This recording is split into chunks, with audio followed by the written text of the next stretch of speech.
জিলহজ মাসের স্পেশাল ফজিলত হচ্ছে এই, নবী সাল্লাল্লাহু আলাইহি ওয়াসাল্লাম বলেছেন যে আল্লাহ পাকের কাছে জিলহজ মাসের প্রথম 10 দিনের নেক আমল, আল্লাহ পাকের কাছে জিলহজ মাসের প্রথম 10 দিনের নেক আমলের অপেক্ষা উত্তম অন্য কোনো আমল নাই। সাহাবীরা প্রশ্ন করলেন যে ওয়ালাল জিহাদু ফি সাবিলিল্লাহ ইয়া রাসূলুল্লাহ, আল্লাহর রাস্তায় জিহাদও কি নয়? নবী সাল্লাল্লাহু আলাইহি ওয়াসাল্লাম বলেন ওয়ালাল জিহাদু ফি সাবিলিল্লাহ, এমন কি আল্লাহর পথে জিহাদও নয়।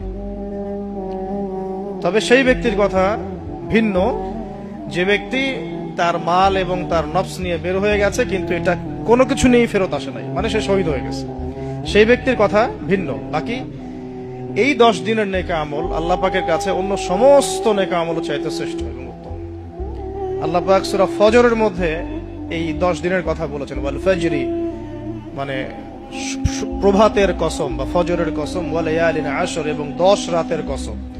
এই ওয়া লায়ালিন আশর 10 রাত বলতে মুফাসসিরিনে কেরাম এই জিলহজের প্রথম 10 দিনকে বোঝান, এই 10 রাতকে বোঝান।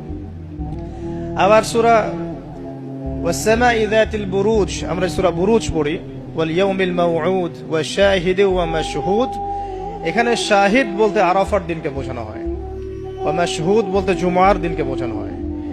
তো এই আরাফার দিনও কিন্তু এই 10 দিনের মধ্যেই পড়ে গেছে। আরেকটা হাদিস এসেছে যে এই 10 দিনের মধ্যে যে আরাফার দিনটা আছে, এই আরাফার দিন সম্পর্কে নবী সাল্লাল্লাহু আলাইহি ওয়াসাল্লামকে জিজ্ঞাসা করা হচ্ছে, ইয়া রাসূলুল্লাহ এই দিনের ফজিলত কি? নবী করিম সাল্লাল্লাহু আলাইহি ওয়াসাল্লাম বলেন আহতাসিবু আলাল্লাহ, আমি আল্লাহর কাছে আশা করি যে এই দিন মানে আরাফার দিনের সিয়াম রোজা, এটা কি হবে? কাফারা মানে মাফের কারণ হবে, গুনাহ মাফের মোচনের কারণ হবে, সানাতাল্লাতি ক্বাবলা ওয়া সানাতাল্লাতি বাদা, মানে বিগত 1 বছরের আগামী 1 বছরের 2 বছরের গুনাহ মাফের কারণ হবে একটা রোজা আরাফার সওম। মাশাআল্লাহ, সুবহানাল্লাহ। তো এই 10 দিন এর মধ্যেও পড়ে গেছে আবার হজ, এই 10 দিনের মধ্যেই পড়ে গেছে কি? হজ, হজও এর মধ্যে।